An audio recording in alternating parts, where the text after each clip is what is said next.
খুৰা আপুনি পিছে আজিকালি কি কৰে? খেতি কৰো, মাটি কৰো, ঘটি কৰো, এইবিলাকে আমাৰ কাম। শাক পাচলি লাগিলে কিন্তু দিব পাৰিম আকৌ। মইনা মাক শাকখিনি লয় নহয়। এতিয়া কোৱা কিবা লাগিব নেকি? এই জলকীয়াখিনি কিমান দাম হে? পুৰা 5 টাকা, পুৰাটো 10 টাকা। ইমান সস্তা নেকি? অলপ দাম লগাই দিবা আকৌ। তুমি কিমান দিব পাৰিবা? লাষ্ট 150 টকা আৰু। 150 টকা বুলি কৈছে, দিবি নেকি? 50 টকাত ফিক্স কৰ। 50 টকা দিব লাগিব, তাৰ ওপৰত কিন্তু নাযাব দেই। খুৰা আপোনাক বুলি 150 টকা দিছো লাষ্ট, দি দে আৰু। হ'ব দে, 50 টকা বেছিকে লৈ লৈছো আৰু। তুমি বুলি 100 টকা আৰু লৈ লৈছো আৰু বেলেগক যে 5-10 টকা দিছো আৰু দেই। হ'ব দে। আপুনি অকলে দুখীয়া হ'ব নেকি? আমাকো অলপ দুখীয়া কৰিব আকৌ। আমি ক'তনো দুখীয়া হৈ? তামাম ধনী আমি।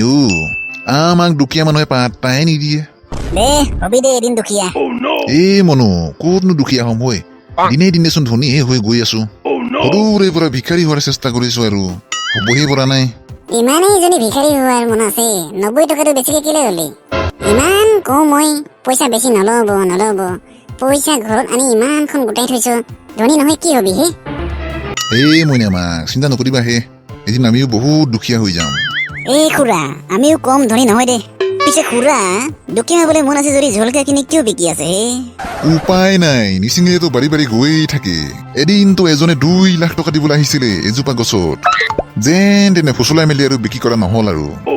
তেনেহলে চিঙি পেলাই দিব আকৌ গোটেইখিনি জলকীয়া। ঘাই খাই কৈছ হে তই?